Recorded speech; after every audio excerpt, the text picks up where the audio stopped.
Hey there, guys. Welcome back to the Sacred Joystick. My name's Giga, and this is your weekly upload. Before I jump in, I just want to say thank you to everyone that's helped support the channel. Honestly, you guys have no idea how much this means to me and how grateful I am to be able to be doing this. Really, I love it. I love you all, and thank you so much. With that out of the way, I do want to announce we are going to be getting into our first giveaway on the channel when we hit 50 subscribers. Now, I don't want to tell you exactly what it's going to be. I don't want to give anything away, but let's just say it's very nice. Don't do that? Oh, can we delete that? Apparently our editing budget is not high enough to delete that. I'm sorry, guys. So let's just get right into it. The biggest gaming news of the week, and I'm sure you all have heard, Microsoft is in fact purchasing Zenimax Studios. Now, why is this a big deal? We're going to get into it.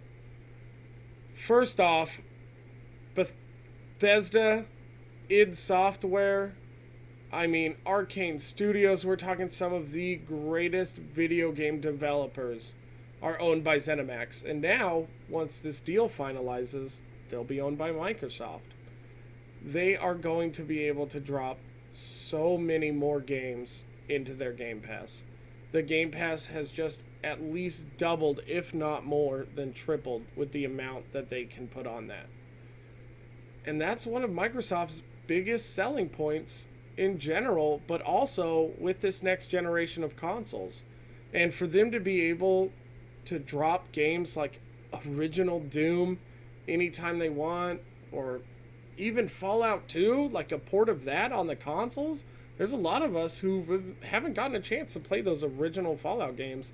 And for it to just be on the ease of a Game Pass port, or whether I'm playing that on my PC because I have the full subscription for Game Pass, that's awesome. That's amazing. You know, there are positives in this purchase, and that's just one of them, is the availability of these games are now going to be a little bit easier, at least some of them. So, with that out of the way, the second reason this is getting so much hype and so many people are talking about it is exclusivity. There are a lot of people worried out there that Microsoft is going to start gobbling up some of these IPs like Fallout and Doom and making them first-party exclusives. So they're not available on the PlayStation. Sony doesn't have any access to them. You have to have an Xbox to play these games.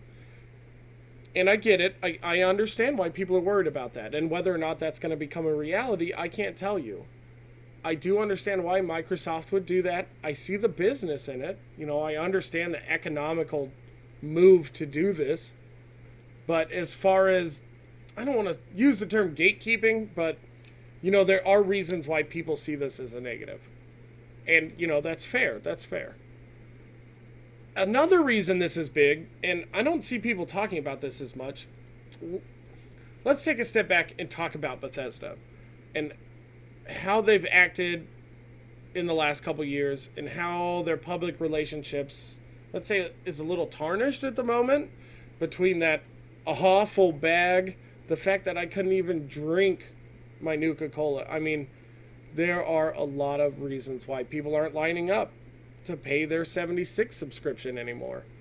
And I think with this buyout, Bethesda is going to be able to, at least in a public relations sense, kind of curl under that Microsoft umbrella, hopefully release some actually completed games now that Microsoft is going to be forcing them to. Let's pray there.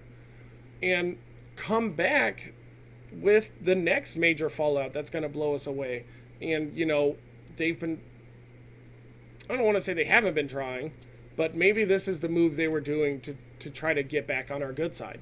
And that would be amazing because I know, like most of you, hearing that Obsidian and Bethesda are going to be working together, well, possibly working together, I mean, just New Vegas 2. Who doesn't want that? Who doesn't want a continuation of New Vegas? That's going to be amazing. That's going to be incredible. And just knowing that that's a possibility, we're thinking that that would never even happen in the past, that's just big. That's huge. Now, the details of this deal were very quick to come out. Not in the sense that people knew right away, but in the sense that we had information just moments before the deal went public, I guess is the best way to put it. And they purchased Zenimax for $7.5 billion. The single largest purchase from Microsoft. And I would wager the largest purchase in the video game industry so far.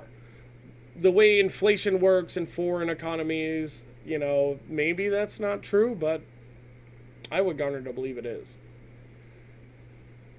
And what we need to do is we also need to step back and look at Microsoft's history here.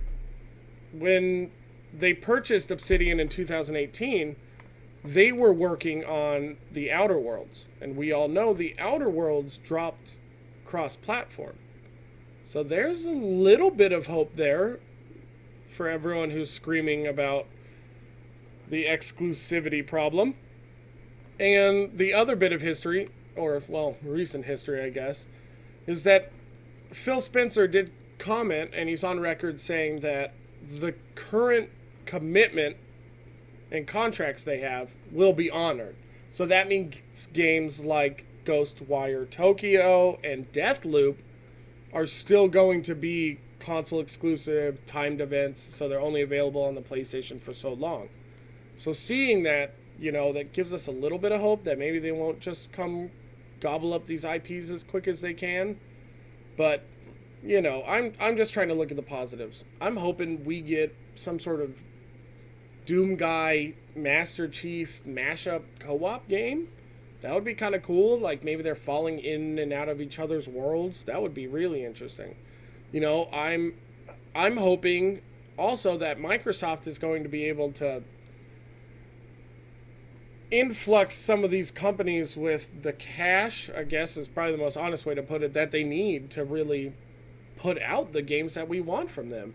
A lot of people are looking at this as, big bad Microsoft banging the gavel, telling people where to step in line and what games to make, but I'm hoping it's not like that. I'm hoping they're really doing this not just because their consoles in the middle of a pretty heated war right now. I mean, let's be honest, all this news did drop the day before pre-orders for Xbox went live, so there is some timing to this. This isn't a purely, consumer move. There are, of course, money to be made here. But I'm hoping that out of this garners some really great games and just some new and awesome experiences for us. And I hope, and I guess, really, only time will tell. So to lay out on some other news that happened earlier this month, they actually managed to find the original seed packet, the original seed for the Microsoft menu world. That's the world that kind of pans around when you're picking your servers and choosing your world options and making your new world. They smacked a bunch of supercomputers together earlier last year, I believe, and they were searching for the original Minecraft world seed. Hey guys, thanks for watching. Please be sure to like the video. Don't forget to subscribe to the channel, and as always, have an amazing day. I did want to let you know we were finally able to finalize an upload schedule, and you can expect videos every Thursday and Sunday, so be excited. This next one coming up is going to be amazing. Thank you all so much.